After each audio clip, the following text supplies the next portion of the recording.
የሐሳብ ንባብ ፕሮግራም ተከታታዮች እንደምን አላችሁ? ባለፈው ሳምንት አንጋፋውን ፖለቲከኛ ጋሽ ተክሌን ወይንም ተክለማርያም መንግስቱን በሱ ፍቃድ ነው ጋሽ አንተ እንድል የተፈቀደልኝ። ዲስሪስፔክት አይደለም፣ ተመልካቾች አንዳንድ አስተያየት ስለሰጡኝ ነው። የአንድ ለመንገድ ለታሪክ ግብዓት መጽሐፍ ጸሐፊ፣ በኢትዮጵያ አብዮት ውስጥ ከመጀመሪያዎቹ ጀምሮ ቀንደኛ ተሳትፎ የነበረው ነው። ውድ ጊዜህን ሰውተህ ይሄንን ለታሪክ ተቀርጾ የሚቀመጥ ቃለ ምልልስ ለማድረግ በመፍቀድህ በፕሮግራሙ አዘጋጅና አቅራቢ ኤልያስ አወቀ ወደ 16.5 ሚሊዮን ገደማ በሚቆጠሩ ተመልካቾቻችን ስም ከፍተኛ ምስጋናዬን አቀርብልሃለሁ። በአርትስ ቴሌቪዥን ዝግጅት ክፍልም እንዲሁ። አመሰግናለሁ ኤልያስ ስለጋበዝከኝ። ዝግጁ ነኝ ጥያቄህን ለመቀበል። እሺ እንግዲህ አመሰግናለሁ። የዛሬ ፕሮግራማችን ክፍል 2 ነው። ከዛ በፊት መልእክት አለን። ኢትዮጵያ ከፑንት እስከ 21ኛው ክፍለ ዘመን መጀመሪያ መጣጥፎች እና በካሳሁን ሰቦቃ የቀረቡ ቃለ መጠይቆች በሚል በዶክተር ግርማ አውግቸው ደመቀ በሴሜቲክ ስተዲስ የታተመ መጽሐፍ አለ። በታሪክ በባህል በቋንቋና በኢትዮጵያ ነው። በጣም ጠንክረው በምርምር ላይ ብዙ መጽሐፍትን ካሳተሙ ድንቅ ኢትዮጵያውያን መካከል ምሁራን መካከል የሚቆጠር ነው። ዶክተር ግርማ አውግቸው ደመቀ ወደ 13 መጽሐፍ አዘጋጅቷል። ቋንቋና ነገድ በኢትዮጵያ፣ ታሪክ፣ ቋንቋና ሃይማኖት። ይህም ደግሞ እንደዚሁ ወደ 16 የሚሆኑ ሰዎች ተከታታይ ቃለ ምልልስና መጣጥፍ የቀረበበት ነው። ከዳአማትና የአክሱም መንግስታት ጀምሮ በጣም ብዙ ጥልቅ ታሪክ የያዘ መጽሐፍ ነው። የእያንዳንዱ ሰው ሼልፍ ይህንን መጽሐፍ ይፈልገዋል ወይም ያስፈልገዋል ብዬ በጣም አምናለሁ። በአማዞን ላይ ይገኛል። በሬድ ሲ ፕሬስ ፐብሊሸርስ በእነሱም ላይ ይገኛል። ሌላው እንዲሁ የሬድ ሲ ፕሬስ በቅርቡ አሳትሞ ሎንች ያደረገው የዶክተር በረከት ሀብተስላሴ መጽሐፍ አለ። ሪናይሰንስ ማን በሚል ፖርትሬት ኦፍ ስኮላር ጁሪስት ፓንአፍሪካኒስት ዲፕሎማት ኤንድ ስቴትስማን ይላል። ኤዲትድ የተደረገው በገብረ ሕይወት ተስፋ ጊዮርጊስ ነው። ሌላ ሁለተኛው መጽሐፍ ስኮላርሊ ኤንድ በረከት ሀብተስላሴ ስኮላርሊ ኤንድ ሊትራሪ ጀርኒ ይላል። ይህም በጸጋዬ አይዛክ ኤዲት የተደረገ ነው። ይህንን መጽሐፍ እንግዲህ ያሳተመው የሬድ ሲ ፕሬስ እና የአፍሪካን ወርልድ ፕሬስ ነው። አቶ ካሳሁን ቸኮልን እንግዲህ ላለፉት 7 ዓመታት በሳቸው አሳታሚ ድርጅት የሚታተሙ መጽሐፍትን ሁሉ ይልኩልኛል። ይሄ ለእኔ በጣም ትልቅ ነገር ነው። ለእኔ በግል እንደ ኤልያስ አወቀ የሚላክልኝ ሳይሆን ለአርትስ ቴሌቪዥን የሐሳበ ንባብ ፕሮግራም ተከታታዮች ለ16.5 ሚሊዮን ገደማ ለሚሆኑ ተመልካቾች በአክብሮት የሚላክ ነው። ምስጋና ላቀርብላቸው እፈልጋለሁ። እሺ ጋሽ ተክሌ፣ እሺ ወደ ጉዳያችን ስንገባ ከሞስኮ እንደመጣችሁ እዚህ ሁለተኛው ላይ ኢንትረስት ያደረገኝ ነገር አለ። ከሞስኮ እንደመጣችሁ ዳግማዊ ምኒልክ ቤተመንግስት ገብታችኋል። እዛ የነበረው ሁኔታ ምን ይመስል ነበር? እዛ የነበረው ሁኔታ እንግዲህ ቀደም ብዬ እንደነገርኩ ደርግ ከ4ኛ ክፍለ ጦር ወጥቶ ምኒልክ ቤተመንግስት የገባው በጥቅምት 67 ነው። እኛ በሰኔ ሐምሌ ወደ ሞስኮ ሄደን የተመለስነው በጥር 68 ነው። እንግዲህ ከኛ ቀደም ብሎ ደርግ ምኒልክ ግቢ የገባው ከ1 ዓመት በፊት ነበር ማለት ነው። እንግዲህ ደርግ ያው እንደምታውቀው 108 ወይ 109 አባላት ነው ያሉት። ደርግ የሚባሉ ነበሩ። እነሱን ይዞ ነው ቤተመንግስት የገባውና ስራ የጀመረው። ስለዚህ ብዙ የሰው ኃይል የለውም።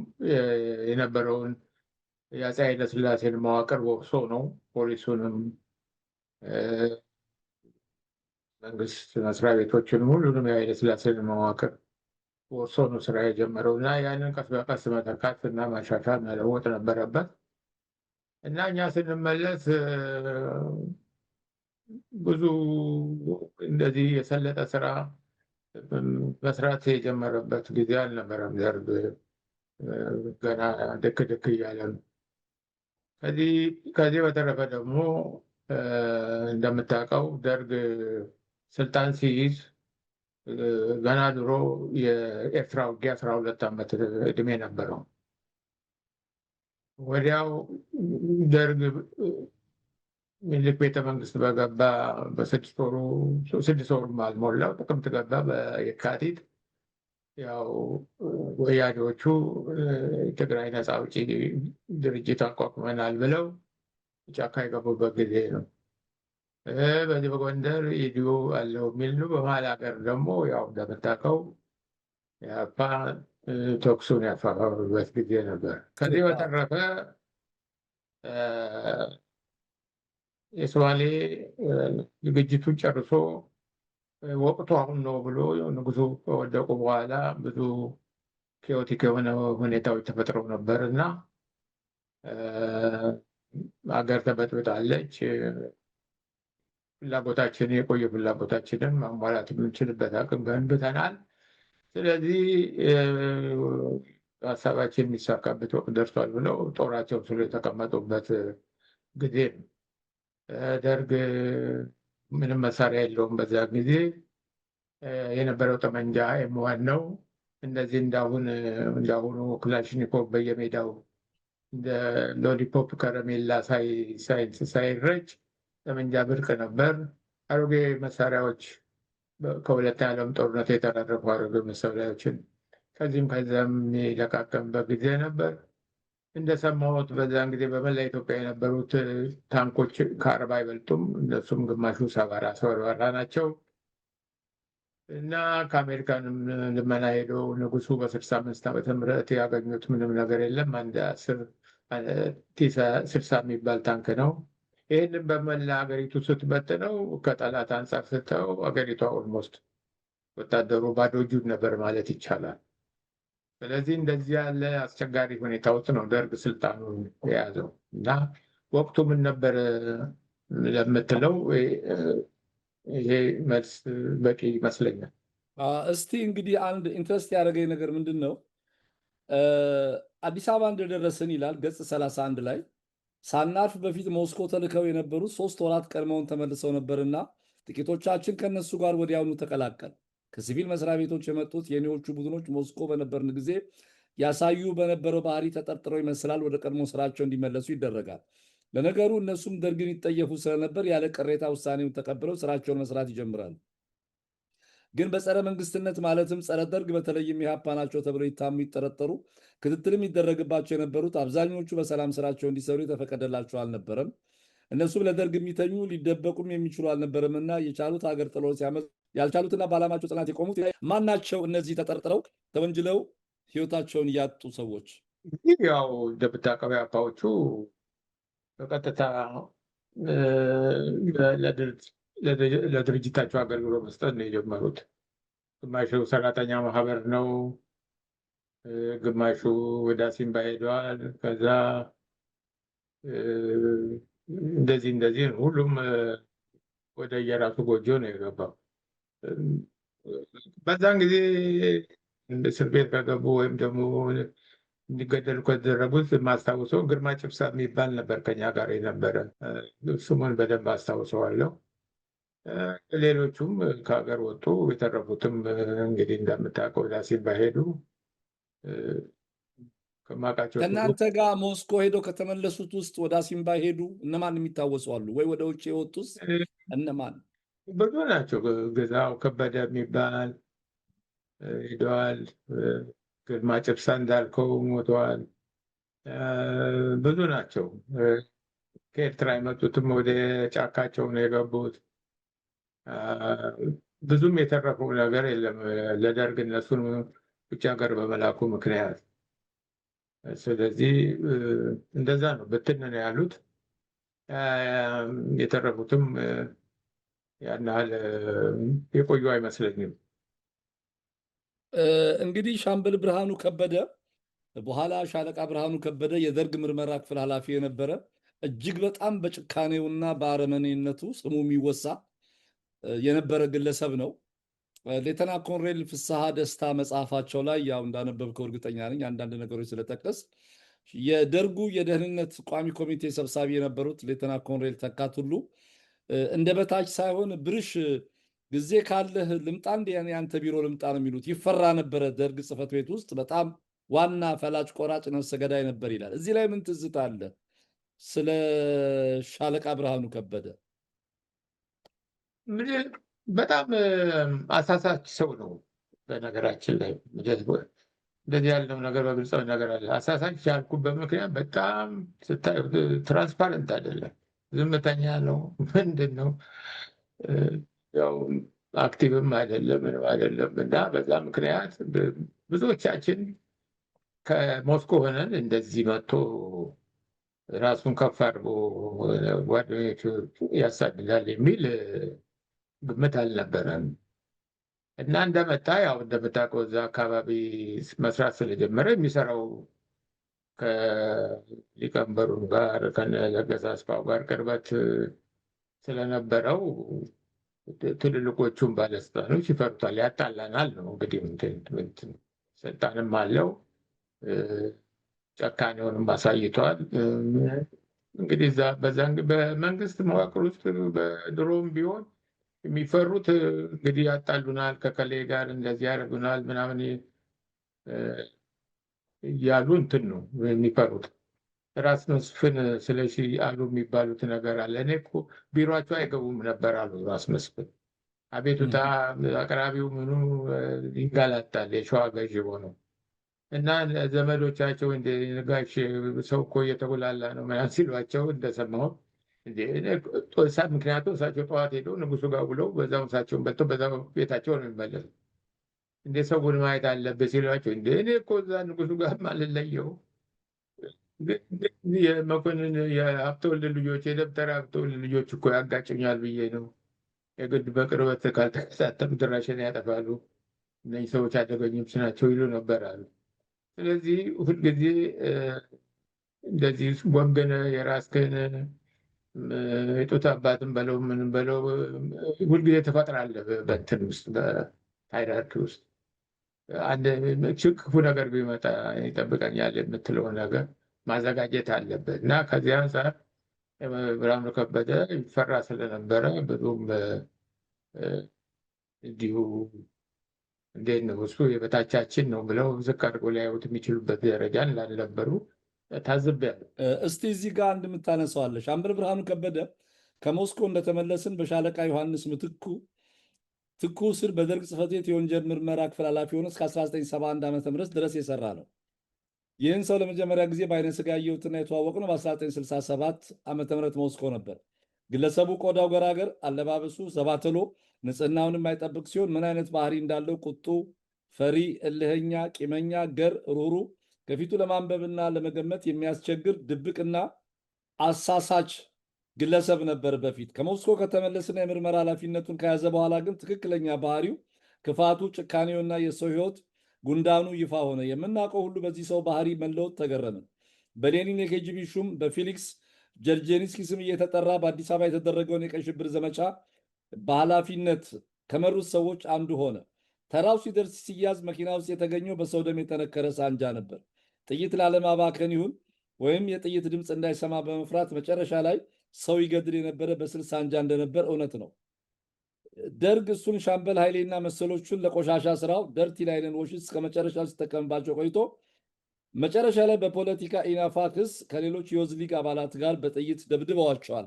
እንዴት ነበረ ወደዚህ ከዛ ፈላጭ ቆራጭነት ከዛ የምርመራ ትልቅ ኃላፊነት ነበር በደርግ ውስጥ በወንጀል በደርግ ምርመራ ክፍል ውስጥ እንዴት ሊጋለጥ እንዴት በጥይት ተደብድቦ ሊሞት እንደቻለ እንደው ዝርዝር ነገሩን የምታስታውሰው አለ?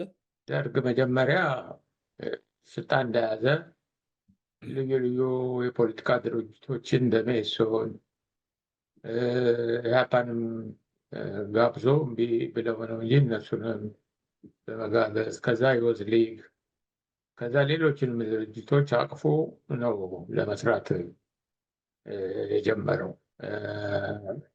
ግን እንደዚህ ይሁን እንጂ ሰብስቦ ለመሄድ ያስብ እንጂ ዞሮ ልቡን ሙሉ ልቡን የሚሰጣቸው አልነበርም። እነሱም አይሰጡትም።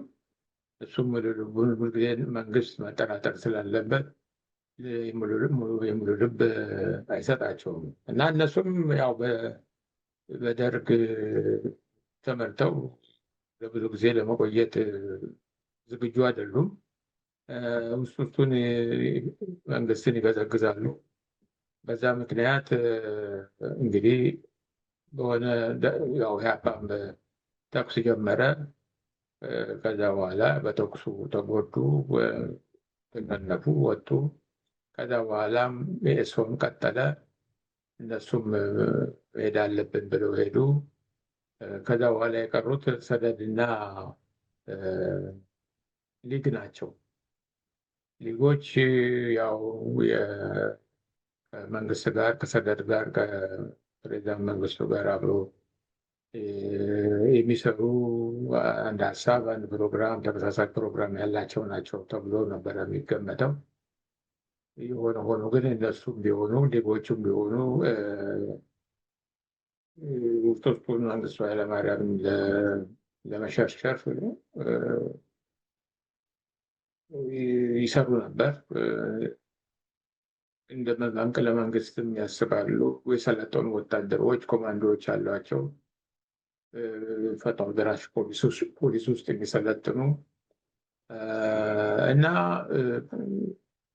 ዋንዴ በሰናይ ልኬ መንግስቱ ኃይለማርያምን ያስወግዳል የሚል ስጋት ነበር እና በቅርብ ቁጥጥር የሚታይ ነው።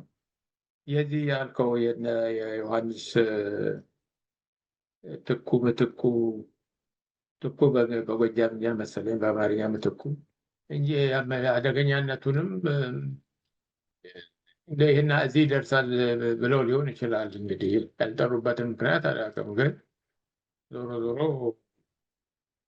ያው እሱም ራሱ የኢህአፓ አባል ለመሆኑ ማረጋገጫ ነበር? አንድ ያውቃል እንግዲህ የእሱ አክሽን ነው። እንግዲህ እሱ ፈርቶ እነ ጀነራል ተፈሪ እነ አለማየሁ ኃይሌ ሲሞቱ እንግዲህ የሚያውቀው ነገር ሊኖር ይችላል። ማን ያውቃል? እንግዲህ ዞሮ ዞሮ ምናልባት በኢህአፓ ይጠረጠሩ የነበሩ ጀነራል ተፈሪ ባንቴ፣ ሻምበል ሞገስ፣ እነ መቶ አለቃ አለማየሁ ኃይሌ በሙሉ እነሱን ከገደሉ ግድያ ወደ እኔ ይመጣል በሚል ቀድሜ ልጨርሳቸው በሚል ሁኔታ ነው ወይንስ የተለየ ቂም ነበረው ከኮሎኔል ዳንኤል አስፋው ወይ ከዶክተር ሰናይ ልኬ ጋር ምን ነበር? በታች ነው። ኮሎኔል ዳንኤል አስፋው በታች ነው። አካሄዱ ነው። ምናልባት እሱ ተኩስ ከተሰማ በኋላ ኢሚዲየትሊ ሁለት የታጠቁ ሰዎች ሄደው እሱን ትፈለጋለህ ብለው ሲጠሩት ማንም ሰው እንደሚያደርገው መጠርጠሩ አይቀርም እና በዚህ ምክንያት ጠርጥሮ ሊሆን ይችላል። በዛ ላይ ደግሞ ሰናይ ልኬ ጋር መንገድ ላይ ተገናኙ። የተወሰነ ነገር እንደተናገረ ነው የሚናገረው። ኢሚዲየትሊ ተአቅማማ ነው እሱ ላይም በብዙ ጥይት መታው። መጀመሪያ ሰናይ ልኬን አሁን ዶክተር ሰናይ ልኬን የመታበት የተለየ ምክንያት አለ ወይንስ በአጋጣሚ አንተም ከኑግ ጋር የተገኘ ሰሊጥ አብረህ ተወቀጥ በሚል ነው ወይንስ የተለየ ነገር አለው? እንግዲህ ሰናይ ልኬን ከደርግ ጋር በመስራቱ እና ሌላ አምቢሽን ያለው መሆኑን የተረጠሩ ሰዎች ሊኖሩ ይችላሉ። ስለዚህ እንደ ጠላት ነው። ፖለቲካ ተቃዋሚ ነው። በእኛ ሀገር ደግሞ እንደምታውቀው የፖለቲካ ተቃዋሚ ይፈራል፣ መረሸን አለበት እና ዞሮ ዞሮ ያው ደርግን በአንድ በእግሩ ደግፎ ያቆመው እሱ ነው። ገቢ ወጪ ነው። ፕሬዚዳንቱ ቅርብ ጓደኛ ነው። በዛ ምክንያት የሚወደድ አይደለም፣ የምታፈቅረው ሰው አይደለም። በወዝሊግነቱ በወዝሊግ አባልነቱ ነው ዶክተር ሰናይ ልኬ የተለየ ጥላቻ የነበረው በመለዮ ለባሹ ዘንድ ወይንስ በሲቪሎቹም ውስጥ እንዲሁ ነበር? ለምሳሌ አንተ የነበረህ አስተያየት ምን ነበር ስለ ዶክተር ሰናይ? በመለዮ ለባሾቹ አይጣላም። እንግዲህ እሱ ያው ፕሬቴንድ የሚያደርገውም ያው ወደፊት ተኪ አድርጎ ራሱን የሚቆጥር ይመስለኛል። የፕሬዚዳንት መንግስቱ ኃይለማርያምን እተካለሁ የሚል እምነት ነበረው ይመስለኛል። አዎ ግምት ነው። በምን ተጨባጭ ፖለቲካዊ መሰረት ላይ ቆሞ ይህንን ሊያስብ ይችላል? ወይስ ፖለቲካል ፋንታሲ ነው? እንደምታውቀው እሱ ቀደም ብሎ ነው በወታደር ውስጥ መስራት የጀመረው። በተለይ አንተ ከነበርክበት እናት ተቋም ከኢትዮጵያ አየር ኃይል ጋር ክሎዝሊ ይሰራ ነበር ይባላል። አዎ የተማረው እዛ ነው፣ ኢቫንጀሊካል ኮሌጅ የሚባለው። ከዛ በኋላ ብዙ ሰው ያውቃል፣ ይመላለሳል እዛ። ከዛ ሲመለስም ከአሜሪካን ሀገር ኢሚዲየት ኮንታክቶቹ የአየር ኃይል ሰዎች ናቸው። አውሮፕላን ማረፊያም የተቀበሉት የአየር ኃይል ሰዎች ናቸው። ለምን ይመላለሳል። በተለየ ሁኔታ አውሮፕላን ማረፊያ ሄደው ሊቀበሉት ቻሉ? ወይንስ ወዳጃዊ ነው ወይንስ ሌላ? የእሱን ወንድም አንድ የአየር ኃይል አባል የእሱ ወንድምና የአየር ኃይል አባሉ እህትማማቾች ያገባሉ። በዛ ምክንያት ነው ግንኙነቱ ከአየር ኃይሎቹ ጋር። የጋብቻ ዝምድና ስለነበረው ነው ይሄ ማቀባበል የተደረገለት ነው የምትለኝ? የእሱ ወንድም እና አንድ አየር ኃይል እህትማማቾችን ያገባሉ። ስለዚህ በወንድሙ አማካይነት አየር ኃይል ይሄዳል። በዛ ምክንያት ነው ግንኙነቱ እንትን ያለው። ደብረ ዘይትን በልጅነቱ ጀምሮ ያውቃል። በዛ ምክንያት ነው እንግዲህ እዛ እንትን ያለው። እዚህ ጋር አንድ ነገር ማንሳት ይቻላል። ኮሎኔል ዳንኤል አስፋውና በነ ሻለቃ ዮሐንስ ምትኩ ወይንም ከቀሩት በኢህአፓ ስም ተጠርጥረው ከተገደሉት ጀነራል ተፈሪ በንቴን ጀምሮ የተለየ ቂም ነበር? ከዛ በፊት የሚታወቅ ነገር ነበር? የቅርብ ሰው ነው። እሱም ቢሆን ምን የተለየ እቅድ እንደነበረው ነው እንግዲህ ማስረጃ የለውም እንጂ ከሰናይ ልኬ ጋር ቅርበት አላቸው ዳንኤል አስፋው እና እሱ። ስለዚህ ሰናይ ልኬን ይዞ የዳንኤልን ድጋፍ ሰናይ ልኬ አግኝቶ ምናልባት ሰርቶ ፕሬዚዳንት መንግስቱን የማስወገድ ዓላማ አላቸው የሚባል ግምት ወሬ አለ፣ ጭምጭምታ ወሬ። እንግዲህ ያኔ በወቅቱ ይሄ ጭምጭምታ ይወራ ነበር። አዎ ውስጡን ነው እንግዲህ ምናልባት ይኖራል። በወሬ ደረጃ መንግስቱ ዳንኤል አስፋው ሲሞት እኮ እንኳን ሄደ አሉ ፕሬዚዳንት መንግስቱ የሚባልም ወሬ አለ። ነገ ችግሬን አቃልሉልኝ አይነት ነገር እና ፖለቲካ አታውቅም እንዴት እንደሚሄድ እና አስቸጋሪ ነው። እስቲ ጋሽ ተክሌ በአንተ በፒቲ ኦፊሰር ታምራት ፈረደና በሀምሳ አለቃ ለገሰ አስፋው መካከል የነበረው እንደው ልዩነት፣ ግንኙነት፣ ሽኩቻ፣ አለመፈላለግ፣ መጠማመድ ነበር። እስቲ እሱን አውራልኝና በሱ እንወያይ። እንግዲህ እዛ መጽሐፉ ላይ እንደጠቀስኩት ሁለቱም የበታች ሹሞች ናቸው። አንዱ ጦር ሰራዊት፣ አንዱ የባህር ኃይል ከባህር ኃይል ታምራት ተወክሎ የመጣ ነው። ይሄኛ ከሶስተኛ ክፍለ ከፕሬዚዳንት መንግስቱ ጋር የመጣ ነው እና ሞስኮ ሄዱ፣ ተማሩ፣ ትልቅ ቦታ አገኙ። ከዛ በኋላ እንግዲህ በፖለቲካ ባህሪ ነው። ከዚህ ቀደም እንደነገርኩ ከፍ እያሉ ሲሄዱ ነገሮች የመገፋፋትና ግሩፕ ቡድን የማመጀት ነገር በፖለቲካ እንትን ውስጥ አለው። እንግዲህ ልጅ ትሆን ይሆናል የጃንሆይ ጸሐፊ ትእዛዝ ተፈራ ወርቅ ኪዳኖል የሚባሉ ሰው ነበሩ። እሳቸው አበራ ጀንበሬ የሚባሉ ሰው እንደጻፉት ምንድን ነው የዚህ ጃንሆይ መንግስት አወዳደቅ ምክንያቱ ምንድን ነው ብለው ሲጠይቋቸው መጽሐፋቸው ላይ ብቸኛው ሰው የሚል መጽሐፍ ነው መሰለኝ አርዕስቱ። የጸሐፊ ትእዛዝ ተፈራ ወርቅ ኪዳነወልድ መጽሐፍ አበራ ጀንበሬ ናቸው ያዘጋጁት። ዶክተር አበራ ጀንበሬ ናቸው እና ሲጠይቋቸው ጥሩ የነበረው ጅምር በቤተ መንግስት መፈላለግና የወስፌ መወጋጋት አይነት ነገር ያንን የነበረውን መልካም ጅምር ስላበላሸው ዘመድ ወገን የማበጀት ነገር እየተስፋፋ በመሄዱ ያ የጀመርነው መልካም ነገር ተበላሸ ይላሉ። እና ስለዚህ እንደዚህ ከፍ እያልክ ስትሄድ ፖለቲካ ውስጥ ምንጊዜም ቢሆን ኤልቦ መደራረግ አይቀርም። ባህሪው ይለወጣል። የሰው ባህሪ እንደው በጣም ዝምተኛ እንደው እሳቸው ካፋቸው እንደዚህ የምትላቸው ሰዎች ሁሉ ተናካሾች፣ ተናዳፊዎች ይሆናሉ እና አንዱ ሌላውን አውትስማርት አድርጎ ከፍ ብሎ የመታየት ነገር እየበዛ ይሄዳል። እንግዲህ አልፎ ተርፎም ወደ መገዳደል የሚያደርሰው ያ ይመስለኛል። እና ታምራት ፈረደና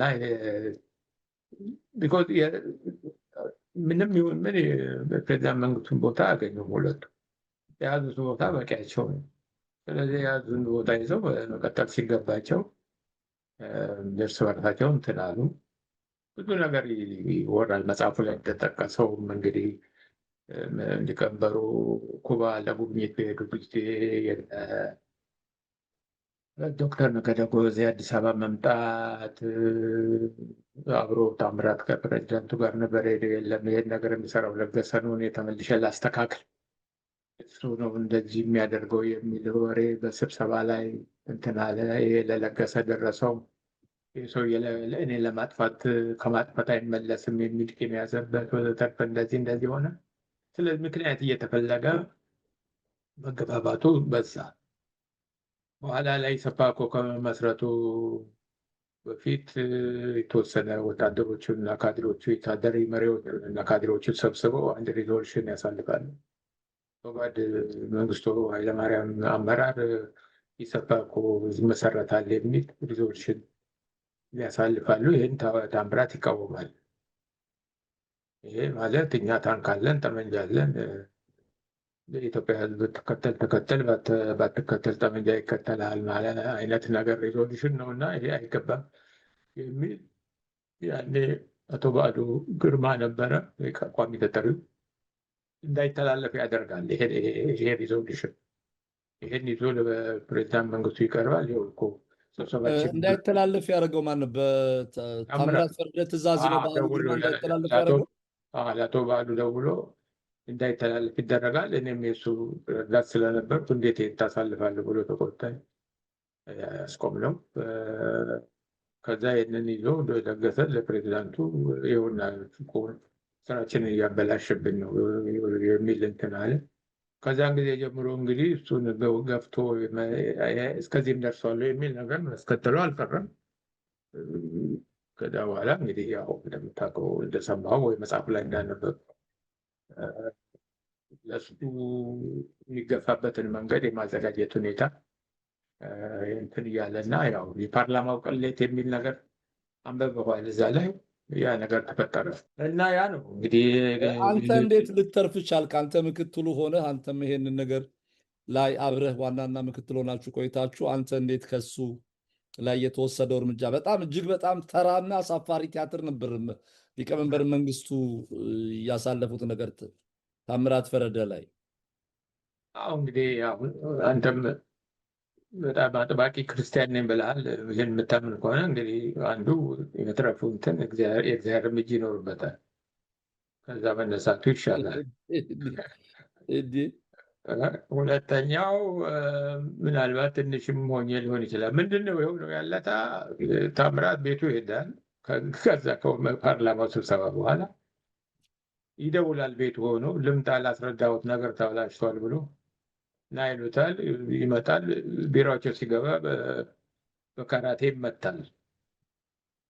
እኔ እዚህ ነገሮች እዚህ ይደርሳሉ ብዬ እንትን አላልኩም። ደንገዝገዝ ብለዋል። ማታ ስወጣ ወደ ቤተ መንግስት ስገባ ለካ ጌታቸው ሽበሺ ሆምወርክ ተሰጥቶት እሱን ኦልሬዲ ተሸክሞ እስር ቤት አስገባ። እሱ ነው በካራቴ የመታው ብርጋዴር ጀነራል ጌታቸው ሽበሺ። እሱ ላይሆን ይችላል። ወታደሮች አሉት የሚያዛቸው እሱ ግዛት አለቃና ምንዝር አለ እኮ በሁሉም ቦታ አይደለም እንዴ? መቼም ብትሆን ታዲያ በፕሬዚዳንት መንግስቱ ሊያገኝ ሲመጣ እንዴት ሊመታ ቻለ? እንዲደነብር ነው? ማደናበሪያ ነው? እንግዲህ ህጉ ሊሆን ይችላል። መጀመሪያ ሰውየውን እኮ ትንሽ ማድረግ አለብህ፣ እንዳትንፈራፈር ማድረግ ያስፈልጋል። እንግዲህ ይህንን አንተ በደንብ የሚገባ ባለስልጣን ስትሆን ምናልባት እና እኔ በባለስልጣን ብቻ የሚታይ ረቂቅ ሚስጥር ነው። ያኔ ነው ወለል ብሎ የሚታየው ነገር ሁሉ ራስን የማዳን ጉዳይ ብቻ። እዛ ግቢ ውስጥ መጣሁ እና ደወለ ለመንግስቱ ገመቹ፣ ለፕሬዚዳንቱ ልዩ ረዳት። መንግስቱ ገመቹ የሚባል ደግሞ ትልቅ ጻድቅ የሆነ ከሰዎች ሞት ከሚያሳዝነኝ ሞት አንዱ የእሱ ሞት ነው እና ይደውልለታል። ይኸው ተክለማርያም እዚህ እንትን ብሎ ይንጎራደዳል ሽጉጡን እየዳሰሰ ምን ላድርግ ሲለው፣ እንዴ ያ ታምራት እንትን አለ። እሱ ደግሞ ምን አድርግ ነው የምትሉ? ምን አገባው እሱ እዚህ ውስጥ እና እዚህ ውስጥ ከተዋል፣ አርፈህ ተቀመጥ ይለዋል። በዛ ቤት የገባው ስመለስም ስብሰባው አልሄድኩም። አንተ ዞር በል አሉ እንኳን የሚያውቁኝ ሰዎች ቤት የተኛው። በዚህ አይነት እንግዲህ ያለ አይደለም የቆየ እንትንም አለ አይደል? ቅዝምዝም ሲወረወር ጎንበስ ብላ ሳለ የሚባል ነገር ሰምተሃል? እና ምናልባት ትንሹም ስለሆንክ ሊሆን ይችላል። አይ እውነቱ ከአምሳ አለቃ ለገሰ አስፋው ጋራ በጣም በተለየ ሁኔታ እንደው አፍንጫና አይን እንደዚህ ናጫ ነበራችሁ ይባላል እና ለምሳሌ ሰውየው ራሳቸው አምሳ አለቃው ለየት ያለ አምባገነናዊ ባህሪ ይንጸባረቅባቸው ነበር። በተለይ ወደ ውጭ ከወጡ በኋላ አንተን አስጠርተው መልሰውሃል። ይሄን አይነት ነገር ምንድን ነው? ከምን የመጣ ነው? ስታቅድ ነው እግዚአብሔር ያጣል። እግዚአብሔር ያጣል። የሁሉም በሽታ ነው እንግዲህ። እሱ በባህሪው እንደዚህ ገብር አይነት ነገር ነው። እኔ ደግሞ እንደዚህ አይነት ባህሪ የለኝም። ስለዚህ የማይገብርን ሰው ምክንያት ፈልጎ ማጎሳቆል ያስፈልጋል። አንዱ ምክንያት ታምራት ጋር የመጣሁት እኔ ተፈልጌ እንጂ ለምኜ አይደለም። ኤርትራ ነበር። እንደውም እዛ የነበሩት አስተዳዳሪ እኔ ጋር ስራ ይርዳኝ ብለው ጠይቀው እምቢ ተብለው ነው እዛ ወደ ደርግ አካባቢ የመጣሁት እና ምንም እኔ ለምኛ እሱ ጋር የመጣው ወይም የተለየ ለእሱ አሽከር ሆኜ እንደዚህ ሆኜ አይደለም የመጣሁት እና ምንም ሰራተኛ ነኝ። ግን የኔውን ነው እኔ ወሬ ማቀበል አለብህ መሆን አለብህ፣ አቤት ማለት አለብህ፣ እጅ መንሳት አለብህ። ይሄ እንግዲህ እያደገበት በጣም ኮንስፒኪየስ በሆነ መልኩ የሚረግጠውንም መሬት ነፍሱን የማረው የሞተ ሰው መውቀስ እንኳን ያስፈልጋል። የሚረግጠውንም መሬት ተጠይቆ ነበር እና ስለዚህ በታቸው እጅን እሱኝ አይነት ባህሪ አደረበት። በዛ ምክንያት ነው እኔ ደግሞ ከአንዱም ባለስልጣን ጋር ነው የምልህ። አሁን እኔ ከሻምበል ፍቅረ ስላሴ ከኔ የበለጠ ጓደኛ የለውም። አንድ ላይ ነው የተማርነው ዳግማዊ ምኒልክ አየር ኃይል አንድ ላይ ነን። እዚህ ምኒልክ ግቢም ስንሰባሰብ አንድ ላይ ነን። ግን ከእሱ ጋር አንድ ሲኒ ቡና ጠጥቼ አላውቅም። አልቀርብም። የራሴ እንትን ነው የምከተለው እና ያ ምናልባቱን ስና ይሄ ምን እንደዚህ ያደርገዋል የሚል ነገር ሊኖር ይችላል። እዚህ መጽሐፍ ላይ አንተ እንደው ያላግባብ በለገሰ ምክንያት ወደ አሰብ ኢሰፓኮ ጸሐፊ ሆነህ እንድትሄድ የድርጅት ኃላፊ ሆነህ እንድትሄድ ተደርገሃል።